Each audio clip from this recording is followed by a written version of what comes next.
Good morning. I'm the Reverend Dr. Molly Housh Gordon, the minister of this congregation. I'm so delighted to see each of you here today.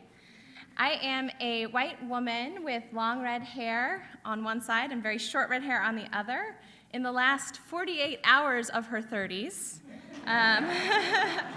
in celebration of which I am wearing a wild pantsuit that is cream-colored and entirely covered in silver sequins, and very large earrings with both the face and a quotation from the science fiction writer Octavia Butler, who writes, "All is change." Our opening words this morning are by Timberly Tumchek Carlson. It is not by chance that you arrived here today. You have been looking for something larger than yourself. Inside of you, there is a yearning, a calling, a hope for more, a desire for a place of belonging and caring.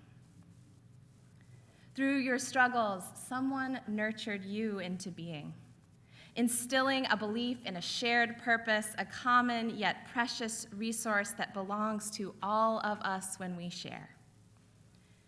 And so you began seeking a beloved community, a people that does not put a fence around love, a community that holds its arms open to the possibilities of love, a heart home to nourish your soul and share your gifts.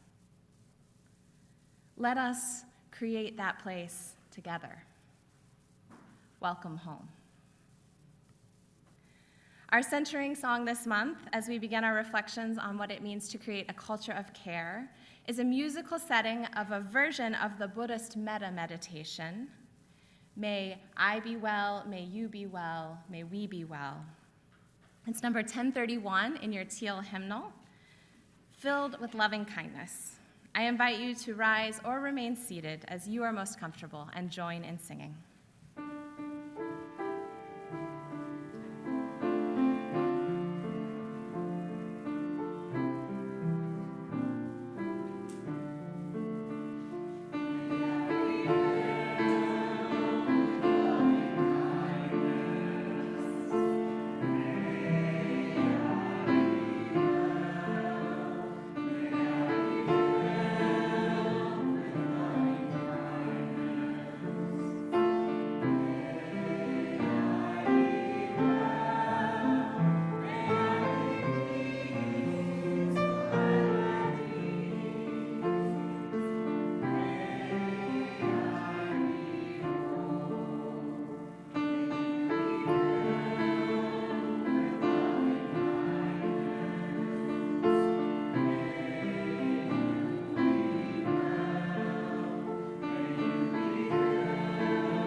I'm Sam Otten, the worship associate this morning. I'm an average build, average height white man, bald head on top. Today I'm wearing a blue button-up dress shirt. I'm middle-aged, I'm 40. And speaking of 40, she can't wear the sequin power suit without getting a little happy birthday sung to Reverend Molly. So we're gonna sing happy birthday to Reverend Molly. Happy birthday.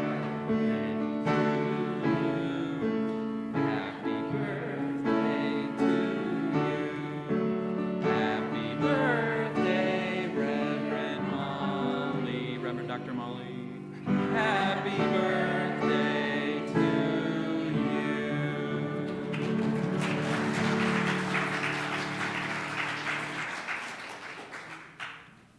right, now we get to light our chalice. So this is the symbol of our faith in the cup of community, and it's the bright flame representing the bright flame of the human spirit. So please join me in our unison affirmation, which is printed in the order of service as I light our chalice. Love is the spirit of this church, and service is its law. This is our great covenant, to dwell together in peace, to seek the truth in love, and to help one another.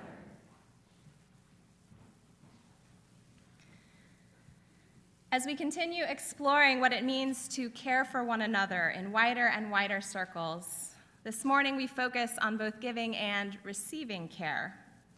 Sometimes the latter can feel a little hard, but it is also true that receiving care bolsters our capacity to give care as well. For our centering moment this morning, we're going to practice a different version of a loving kindness or metta meditation, which I learned from a Buddhist teacher in seminary, one that focuses first on receiving care, then on extending it outward.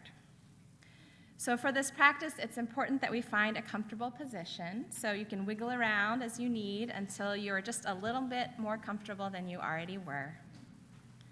Feel yourself connecting to the ground, to your own body. And to focus and gain some stability, let's bring our attention to the way that our breath rises and falls in our belly when we let it deepen. Inhaling, noticing sensations of breath. Exhaling, noticing sensations of breath as the belly rises and falls.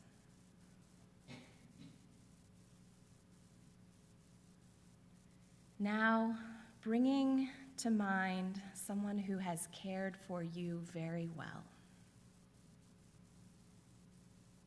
Envisioning with your mind's eye someone who has extended kindness and support to you. It could be someone you know now or someone from the past. It could be an animal. It could be a friend, family member, teacher, or colleague. Choosing just one person and bringing them to mind as though they were seated right in front of you, smiling at you, holding you in a loving gaze, in unconditional positive regard.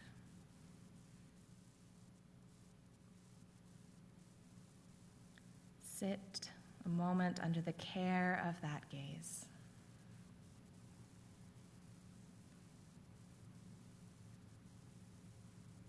Imagining this loving one truly wishing for you to be happy, fulfilled, for you to have a life that is flourishing. Imagining them beaming care toward you in their smile, in their eyes. And with your next breaths, inhaling and drawing that care, drawing that intention of goodness deep into yourself, receiving it with your whole being.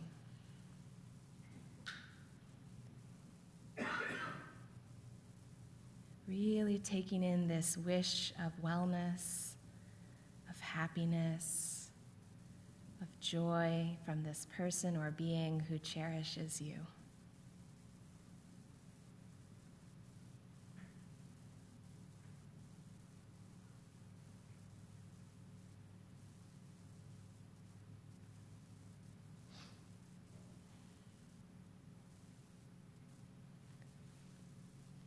Now letting go of the image of this loving person, noticing if in your body the feeling of care is lingering, feelings of warmth or goodness.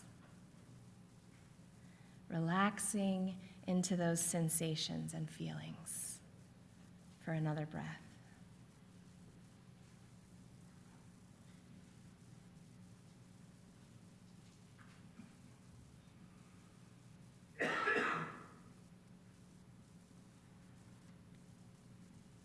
And now, bathed in care, let us extend this feeling to others.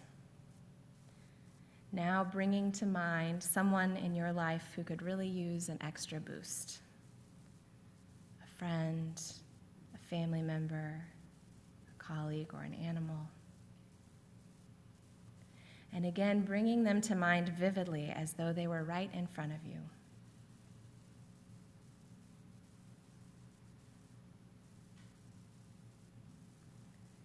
And without too many stories or thoughts or ideas, wishing this being to be truly happy, truly fulfilled, truly joyful.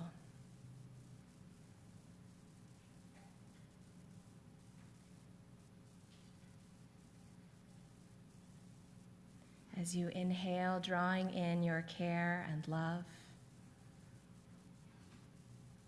And as you exhale, wishing this being happiness, fulfillment, and flourishing. If they are there in your mind's eye, gazing upon them with loving kindness and unconditional positive regard.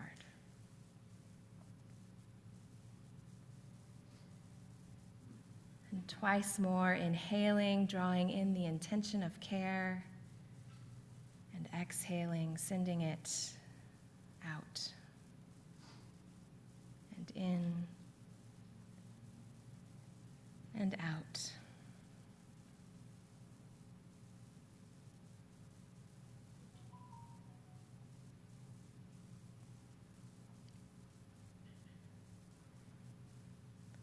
Now releasing the image of this person and once again noticing the sensations in your body that come when you care, when you wish someone else well, generating and extending joy. And bringing this practice to a close with 2 more inhales and exhales.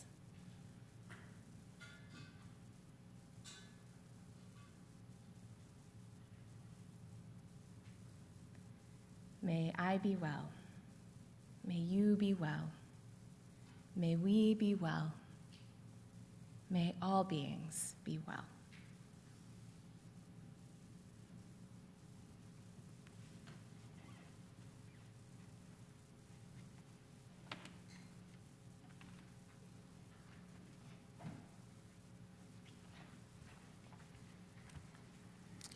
Now, during a time of contemplative music, I invite you into our weekly ritual of stones and water. Those of you with us online are invited into a time of contemplation during the quiet music, and you may wish to share your joy or sorrow in the chat to be spoken aloud during the time of prayer. For those here in the sanctuary, you're welcome to come forward and take a stone representing any of the hopes and fears that you bring with you this morning, and drop the stone into the water, which represents the embrace of our community. Those of you in person who wish to have a joy or sorrow spoken aloud may write it on a slip of paper at the back table, and that will be shared during our time of prayer. So let us now join together with music, water, and stones.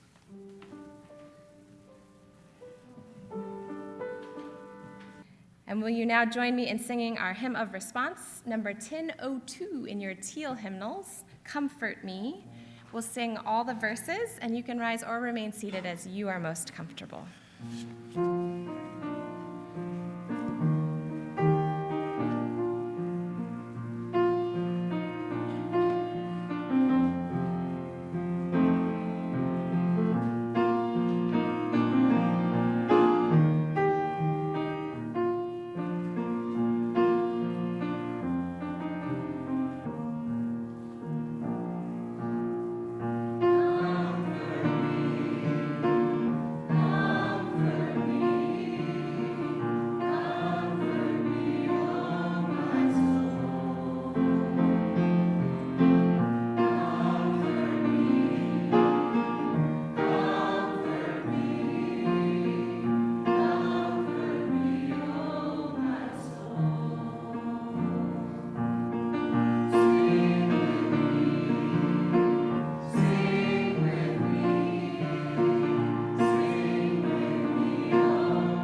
Our reading this morning is the poem What I Learned from My Mother by Julia Kastorf. I learned from my mother how to love the living, to have plenty of vases on hand in case you have to rush to the hospital with peonies cut from the lawn, black ants still stuck on the buds. I learned to save jars large enough to hold fruit salad for a whole grieving household, to cube home-canned pears and peaches, to slice through maroon grape skins and flick out the sexual seeds with a knife point. I learned to attend viewings even if I didn't know the deceased, to press the moist hands of the living, to look in their eyes and offer sympathy, as though I understood loss even then. I learned that whatever we say means nothing. What anyone will remember is that we came. I learned to believe I had the power to ease awful pains materially, like an angel. Like a doctor, I learned to create from another's suffering my own usefulness. And once you know how to do this, you can never refuse. To every house you enter, you must offer healing. A chocolate cake you baked yourself, the blessing of your voice, your chaste touch. This is an original song called For You.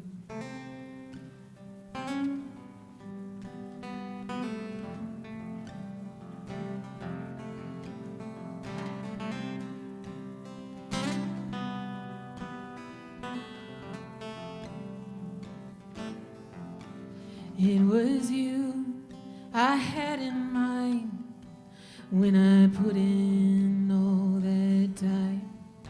And it was you that I saw building something from nothing at all. And it was you that I did it for, and I would do it 1,000 times more. It was you, always you, the reason I do the things that I do. And I would build a castle to the sky, give you my wings so you could fly. I would pave a road right to the stars so I could watch you from afar. Yes, oh, the things that I would do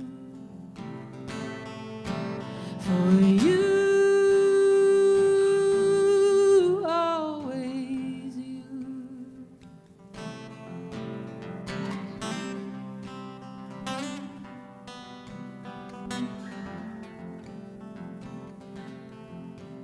And it was you that arrived at exactly the right time, with your songs by your side and your heart open wide.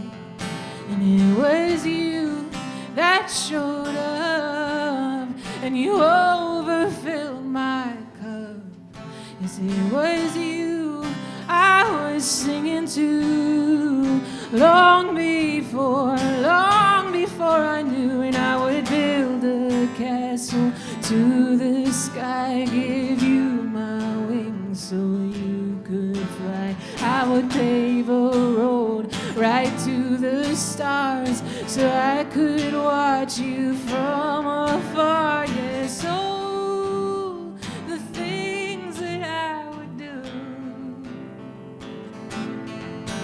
for you.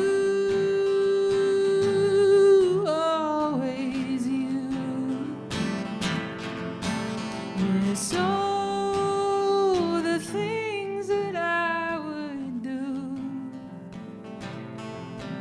for you, it's always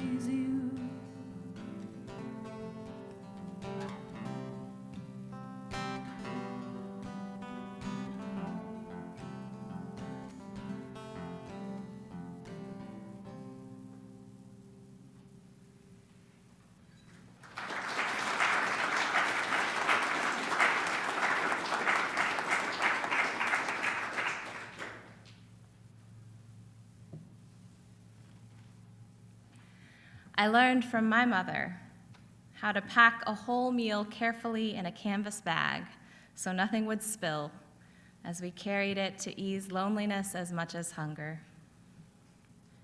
I learned from my father how to quietly smooth the path ahead when it was going to be a tough day, and how to bandage a knee so tenderly.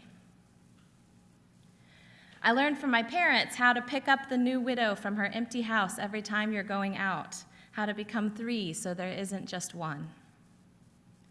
I learned that you always go to the funeral.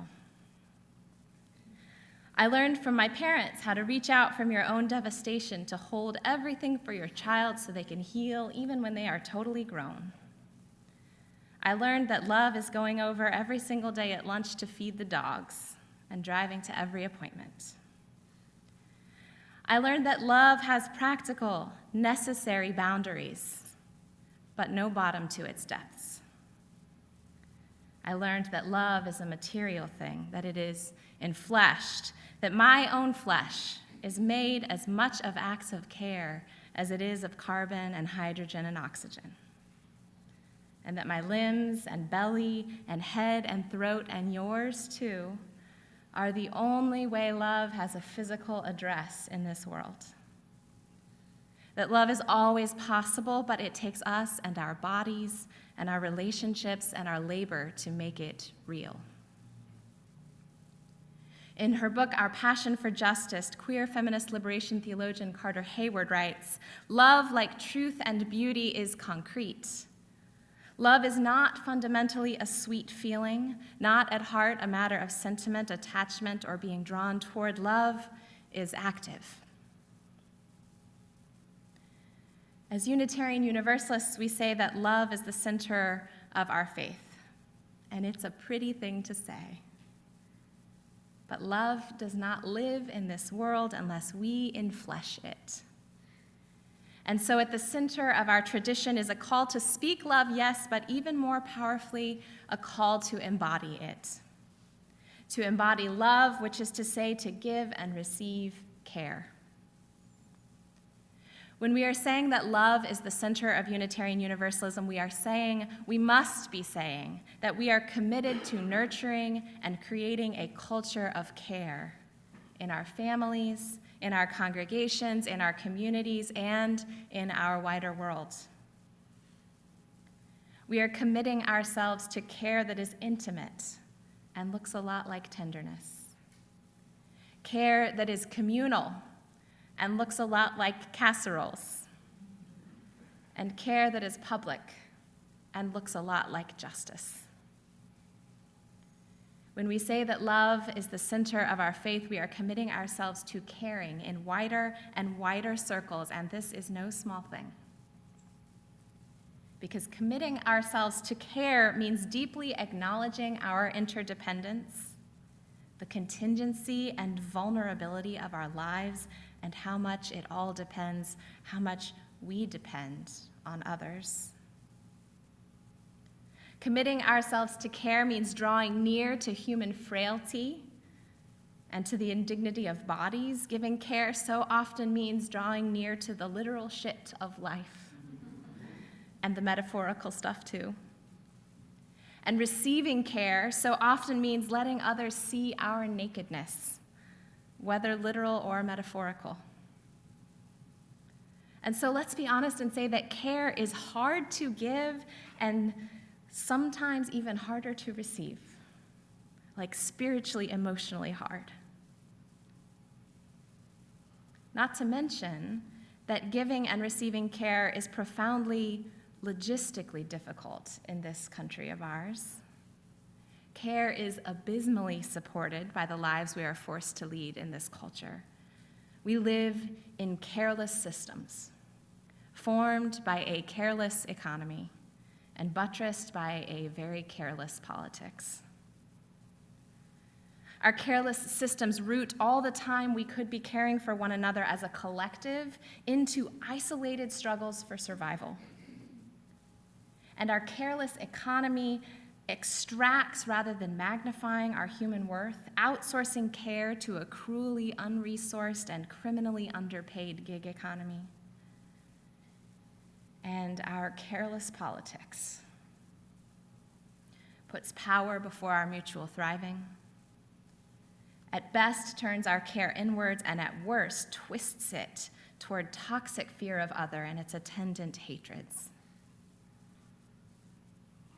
Our careless culture is set up to privatize everything, including and especially our well-being. And how could that possibly work, to have our interdependent well-being privatized? Perhaps you have experienced it. In this careless culture, perhaps you have experienced the kind of icky care that comes with so many strings attached, or that looks down on you, or that leaves you feeling dehumanized or guilty or ashamed. And perhaps you have felt compelled to do the kind of icky caregiving that has you feeling taken advantage of or depleted, or wondering if you disrespected the person you were trying to help. These power dynamics feel wrong, and they are created by the privatized market worldview at work. In that market worldview we live in, care that is not mutual creates an intense power imbalance. It's monetized, it creates injustice, and it halts the reach of our care. But it doesn't have to be that way. In an alternate framework, based on our inherent interdependence and in the solidarity of the truth that all humans must depend, we can restore balanced power in caring relationships. A kind of care that is matter of fact, mutually empowering, and feeds and deepens relationships. And I hope that you have also experienced this kind of beautiful care that leaves you feeling deeply valued, loved, and held by someone who knows what it is to suffer, which we all do. And I hope also that you have felt moved to give this kind of beautiful care out of your love and human understanding in a way that feels like a celebration and affirmation of relationship. These experiences of joyful, even when it's hard, caregiving and care receiving are possible when we hold a solidarity worldview that refuses to privatize our well-being, that insists all well-being is collective. And our UU faith, at its best, offers us a theology that can support this beautiful kind of care, because Unitarian Universalism holds relationship at its center, held up by the inherent worth and inescapable interdependence of all people. When we can manage to truly internalize a UU worldview that sees worth as inherent, that assumes value as absolutely given on all sides, and that lifts up the deep dependence we all share as human creatures, then we can care and be cared for with so much greater dignity. We can receive care as an affirmation of our inherent worth, and we can give care as an affirmation of our inherent worth, creating structures of care that are full of value all around, where the recipient of care feels valued rather than indebted, and the giver of care feels valued rather than depleted. We can have this kind of worldview holding up all of our caring relationships. But, as well as requiring a resonant worldview, this kind of care also requires structural support. From the individual to the communal to the systemic level. It's not quite as simple as just change how you're thinking about it, right? Care is laborious and tough sometimes. And the way we support it logistically matters for how well we are able to execute that solidarity worldview. We know that it's happening the other way around too. The market worldview individualizes care both on the giving and receiving end in a way that isolates givers and receivers of care and puts intense stress on caring relationships. We actually cannot create just structures of care without collectivizing it. We need each other too much, and we are needed by each other too much. The need is too great for any of us to hold in our isolation. Anyone who has cared for a child knows this. Anyone who has cared for an aging parent, an ailing spouse, a sick loved one, knows that individualized and isolated conceptions of care are a direct path to burnout or conflict or relational harm or worse. We can only care and be cared for justly and well in community. And this is why, when we're looking at that very intimate level, we know that we must create that magnitude as well, why we need a politics of care that moves government to prioritize and collectivize our well-being. We need it at every level. And that is also why community structures of care, that in-between level from the individual to the systemic, why those community structures of care are life-saving even right now as we work to transform the greater isolating systems at the top and as we try to live our lives as individuals in caring relationships. Those top-level systems make it so difficult to share the load. We can't do it alone as individuals. But here, we have this middle level, this community of care, where we can show each other what it is to collectivize our well-being. That's why we need this place, in large part, to help us share the load of being human, to help us share the load of loving. And that's why we need to continue building and rebuilding structures of care in our communities, in our congregation, so that we can need each other and have our needs met in the depth of community. And that's why we create structures of care that are organized enough to catch all those whose care needs may slip through the cracks of more informal or individualized networks. Our faith calls us to spiral our care outward to catch everyone we can in that net, like the meta-meditation we've been practicing. May I be well, may you be well, may we be well, may all people be well, may all beings be well. And each of those levels of care needs deep attention and consistent labor. And as they spiral upwards to larger and larger groups, they each begin to need greater levels of structure. Attentive, careful structure around care is how we pull toward the collective when the path of least resistance is isolation. And so the organized phone tree, the carefully maintained ride board, the spreadsheet of meal provisions is how we pull toward the collective, how we keep collective care flowing, and especially how we keep it reaching those most marginalized by the larger systems. But let's be clear that structures of care, too, are time and work intensive. We see this here at church. They get going, they rock out for a while, they get work intensive. We don't know how to reach out and share the load effectively. We get burned out. We let the structures crumble. Structures of care take constant tending. Entropy is always at work. And in the wider culture, we're encouraged to keep looking for shortcuts and devaluing care. We keep being told that if we have enough power and wealth hoarded away, we can opt out of the deeply vulnerable and hard work of caring and being cared for. But it's a hack that doesn't work and that creates deep injustice.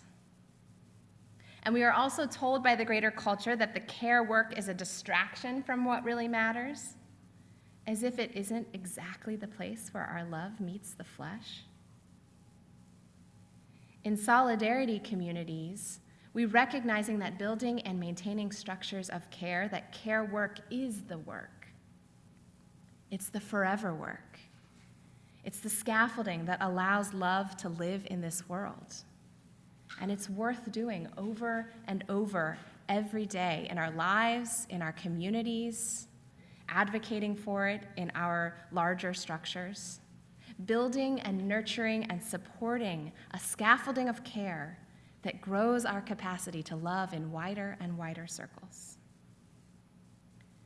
And we are attending this forever work together this year at UUCC. And let's be clear that in our care structure lifestyle, we are in a rebuilding year.